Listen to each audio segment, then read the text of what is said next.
If you're Aboriginal or Torres Strait Islander, you should know that this episode contains the voices and names of deceased persons.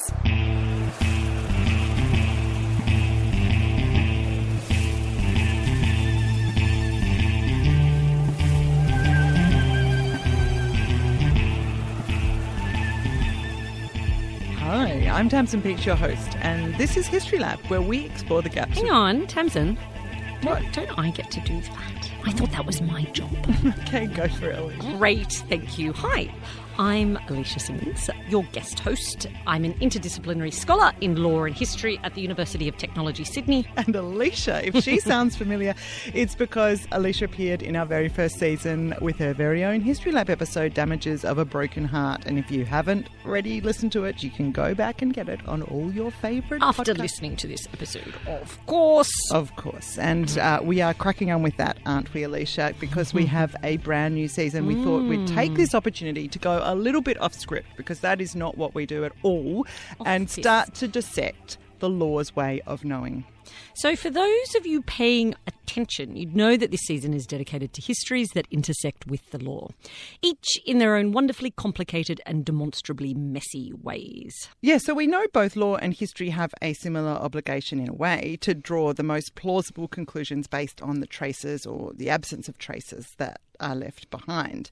And because Alecia straddles both these worlds, both the legal and the historical realms, Interdisciplinary, quite, we wanted to get you involved. Thanks. So can you maybe say a little bit about how the law relies on traces and how this differs, say, to the way history relies on traces from the past? I think in order to answer this question, we need to go broad, and we need to begin by outlining what the differences are. For instance, with law, words have a very different meaning. When a judge makes an order or delivers a judgment, someone could potentially go to prison. They may lose their money, they may lose their house, their family, or in some countries they may lose their life. This is based upon a word, words or phrases that are uttered. So to that extent, law sort of takes place in a field of pain and death, and legal words have coercive effects. Sounds dramatic, but it's true when you look at it. You know, it's a very violent kind of language. So they have like power. Coercive effect, Power, absolutely. When an historian writes a book, and this is not to undermine history at all, but it doesn't quite have the same. Effect. For the most part, they're going to contribute to knowledge. They may shape notions of identity, of nationhood, democracy. In some instances, their knowledge may be incorporated into legal knowledge, but that will always be on the law's terms, and nobody is really likely to lose their life or their liberty as a direct result of something that you find in an archive. And to that extent, going back to your original question, the standards of proof and the needs for traces or for certainties are also higher. So there's a branch of history, for instance, that's practiced at UTS called speculative biography. And this is where historians imagine their way into the past. You could say similar things about ethnography. They do a similar kind of imaginative reading based on these traces, based on these sources.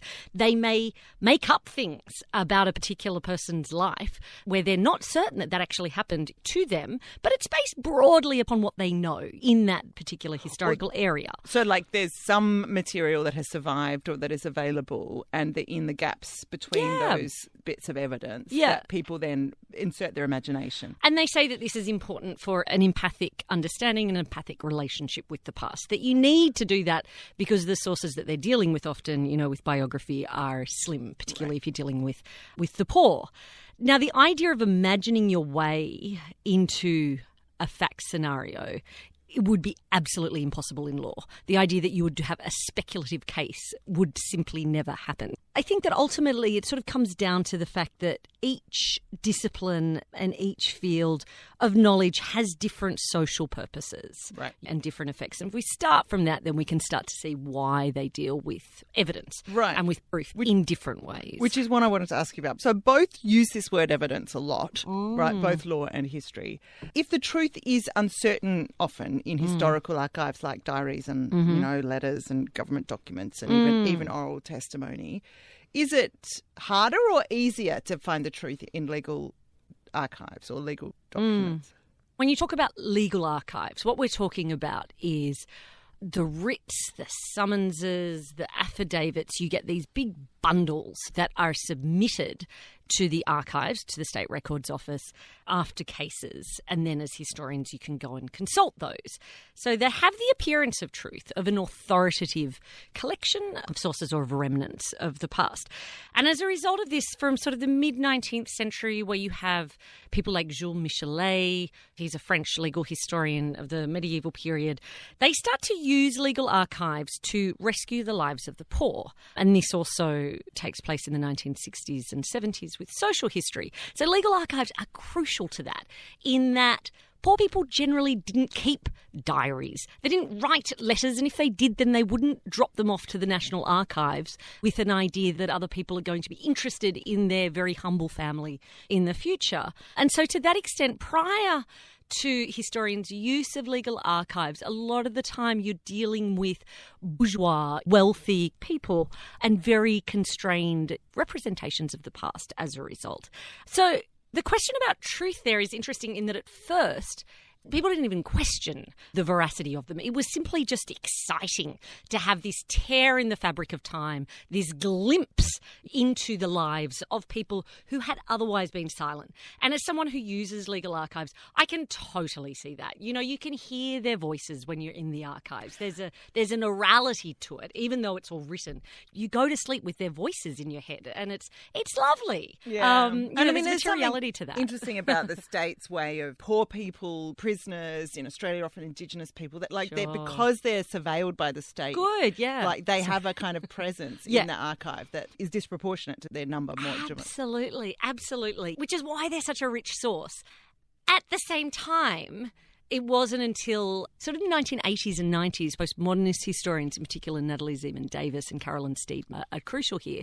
They came out and said, do you know what? There is a kind of fictive element to a lot of these sources. What you're getting is not an unmediated representation of what these people were experiencing. Firstly, you're getting them in the most desperate circumstances, and they are creating a life story a lot of the time. If you read an affidavit, it usually begins with, I was born on this particular date, I was a spinster, then a wife. It's a prompt to autobiography in a way. And you can easily take it at face value until you go, this person is writing this story to save their neck. They're writing this for various purposes, to condemn somebody else, to try to get money. There's a purpose behind it. They're also not writing it. A scribe is writing it. And the scribe is also probably going to write it based upon how the lawyer has coached that person to give their testimony. Natalie Zemon Davis really pointed out the extent to which you have these stories that are constructed insofar as they are able to fit particular legal categories. They're not these kind of free-form life stories that you might get in a diary or something like that. Instead, you have the crafting and the fitting of a story. For instance, in my cases, she needs to show that she's been damaged. Regardless of how she felt during her breakup, she might have been completely delighted. He might have been a complete cad. But in order to get money, she has to go, I was utterly stricken. I mean, you're saying something interesting here, which is that the law and truth do not go hand in hand necessarily. Not at all. Yeah, I think that the law is sometimes the worst place to look for the truth, or is certainly not the only place. And I think that that's definitely there in sexual assault cases. And I think is partly behind the Me Too movement.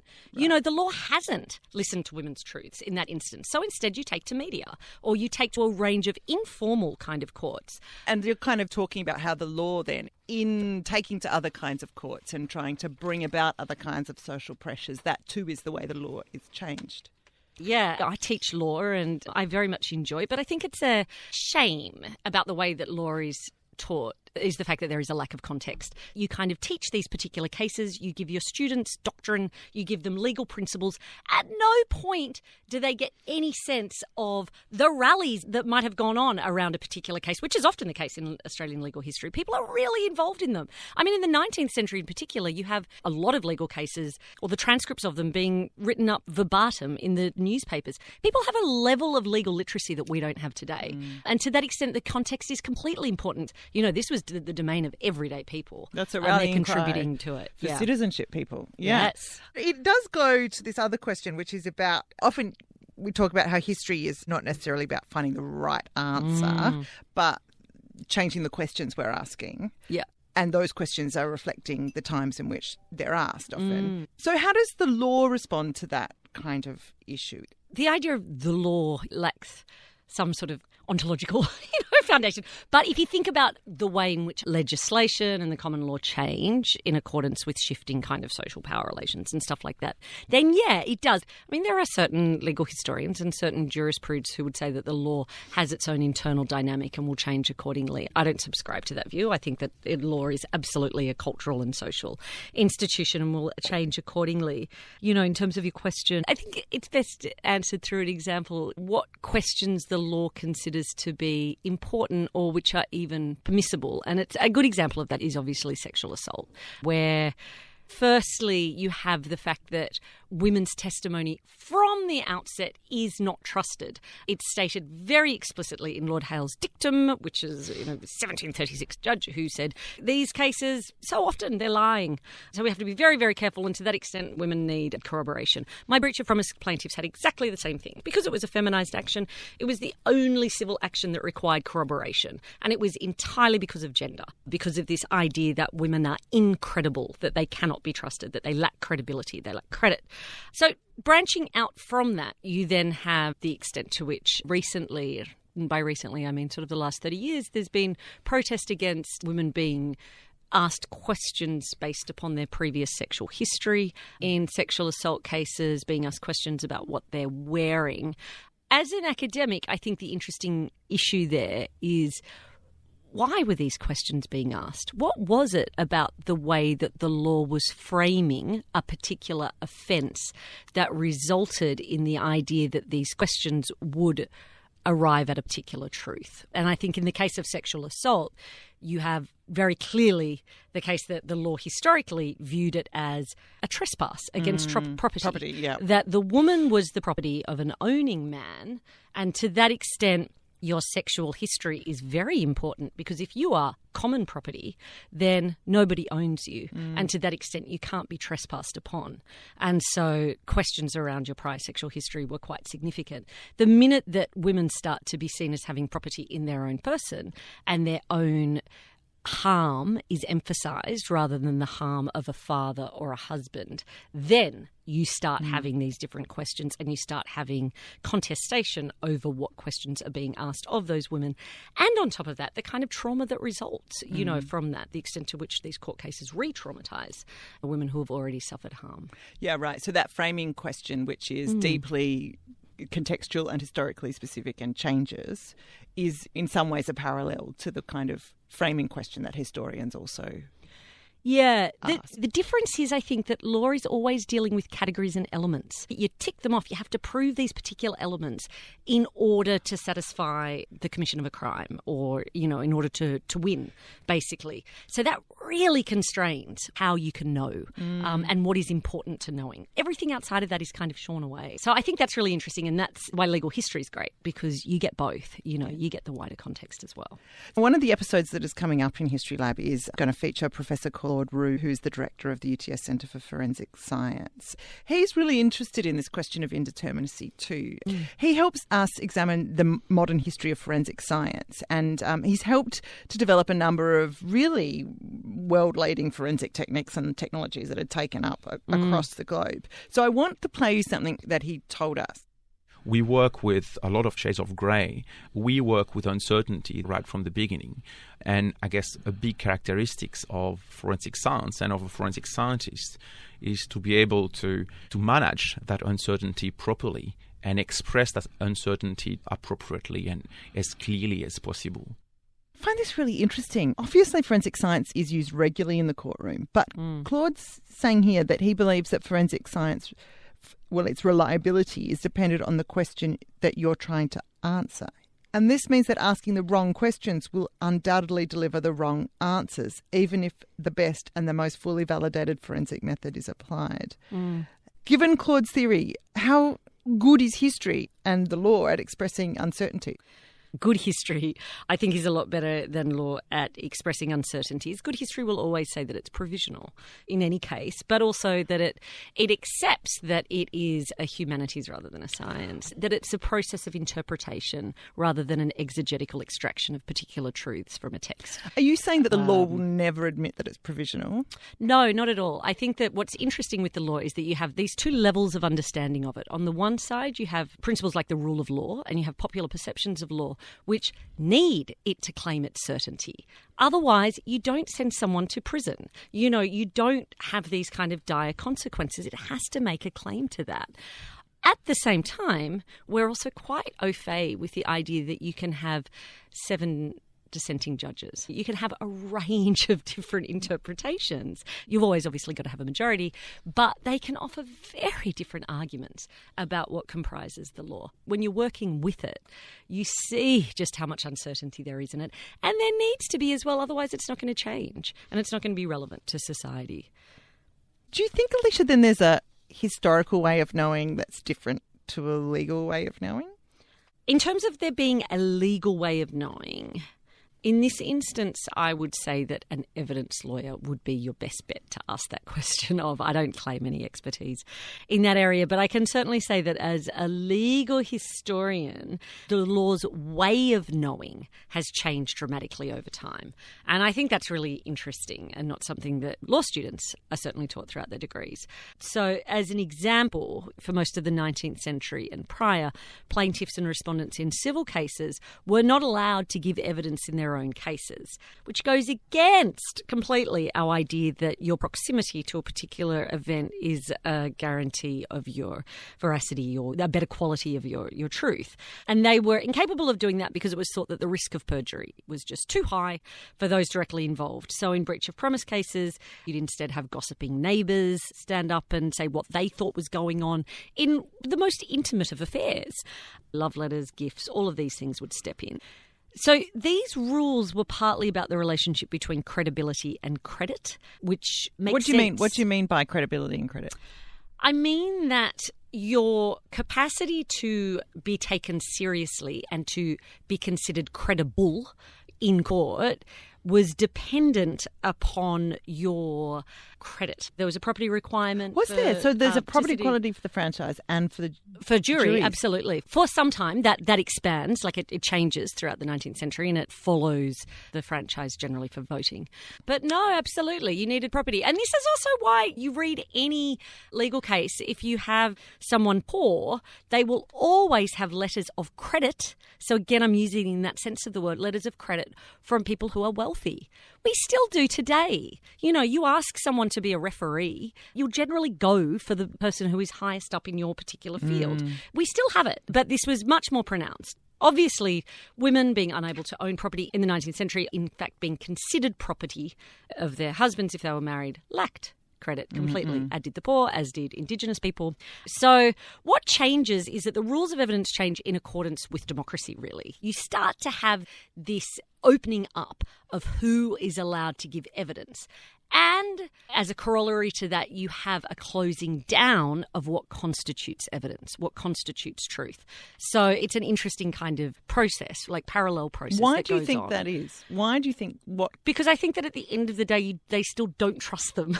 I think that it's that, and I think that it's a big question. It's less a part of the weave and the fabric of society. People don't just turn up to court to watch a court hearing in the same ways you'd go to the pub, which is what people are doing in the 19th century. So I think as that happens in a Weberian sense, I think it becomes bureaucratized and it becomes, we love him. But I mean, what we've been getting from you just now, I've realised, is a historian's take on the law. Totally. So all of this talk about the societal embedding of what counts as authoritative is a way a historian thinks. Yeah. It's not necessarily the way a lawyer that is arguing a case in the High Court this afternoon would think. Yeah, which is why I did begin it with ask this of a lawyer. Yeah. No, but rather than a legal historian. Yeah, I don't think that I could give a good answer on what is a legal way of knowing, nor do I think that there is one answer. It's going to depend upon which particular area of law.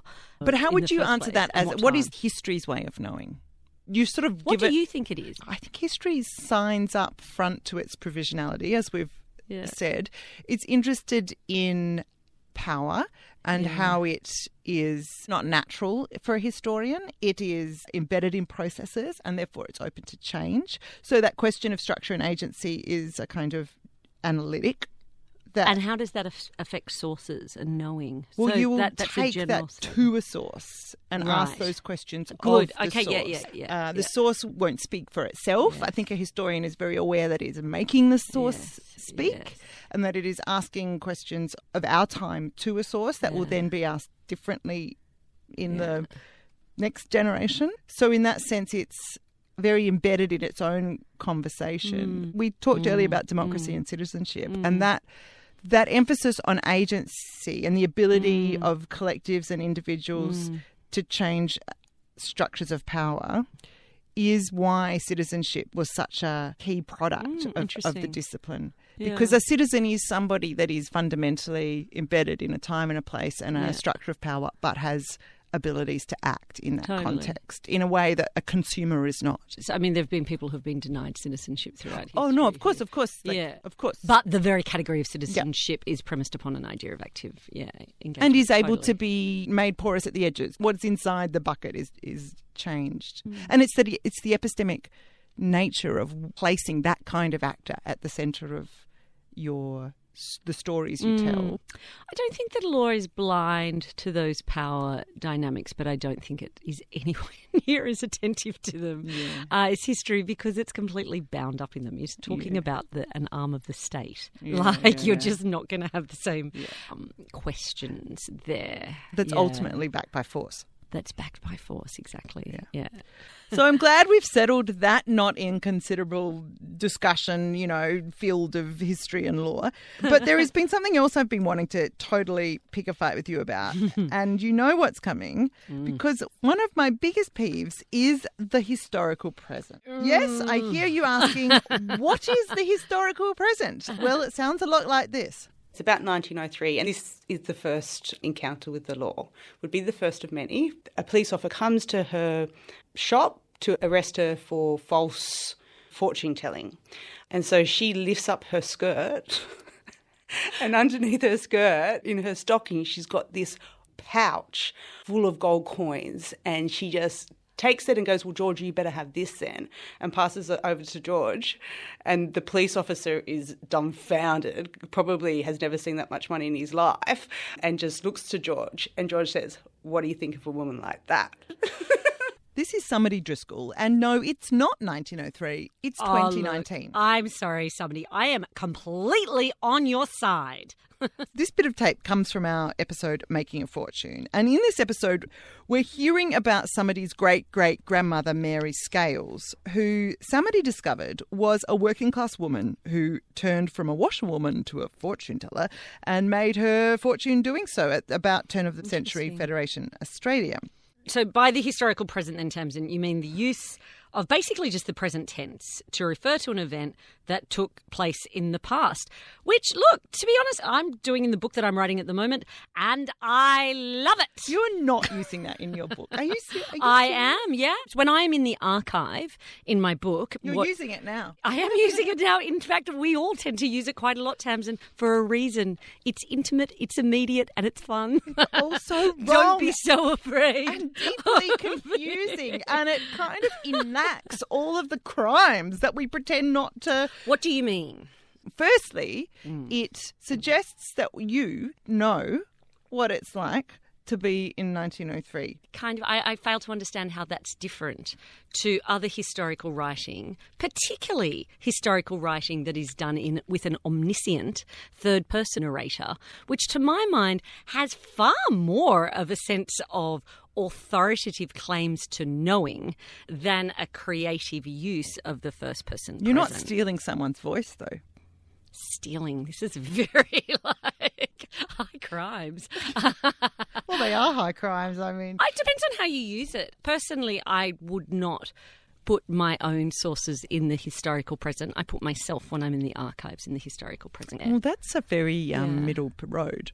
I just think that it works better for my book, but I'm not opposed to it. Like, I think, for instance, Hilary Mantel, Pretty much the best writers of creative forms of history, they do use the historical present. As masters of the art of writing, and she is a brilliant writer, she understands that the historical present gives the reader a sense of immediacy of being there that you simply don't have otherwise. I also think that it's an issue of not patronising your reader. I think that people are quite aware that they're not in 1909.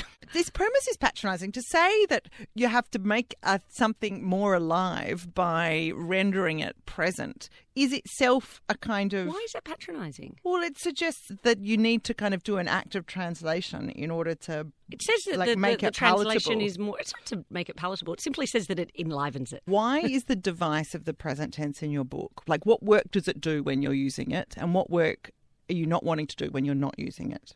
I don't like to speak for other people with this, but for me, it is about your claims to truth and your claims to knowing. I can genuinely tell you how I feel when I'm in an archive at a particular moment. I don't feel I can say genuinely how my particular historical sources, my breach of promise, women were feeling in that time. I feel awkward about it, which is not to say that other people don't. It means that you're absolutely right. I tread somewhere on a middle road. I don't want to be able to claim that I know their inner worlds, because I think inner worlds are so historically contingent. They come out with such strange things. You know, as an example with one of my first chapters, it's about a woman whose all of her love letters are written by her sister. She keeps them on the kitchen table, and they don't really read like love letters to me. I don't really quite understand them as love letters, but they are.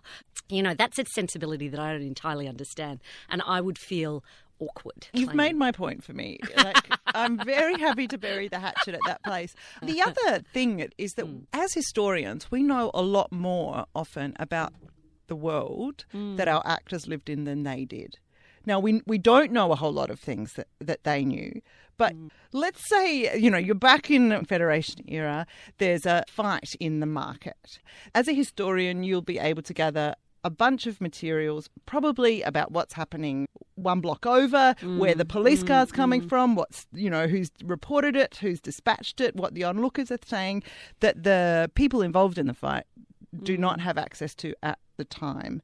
So when you slip back into the historic present and try and situate someone in that context, you're imbuing them with godlike powers, but you're not making that clear.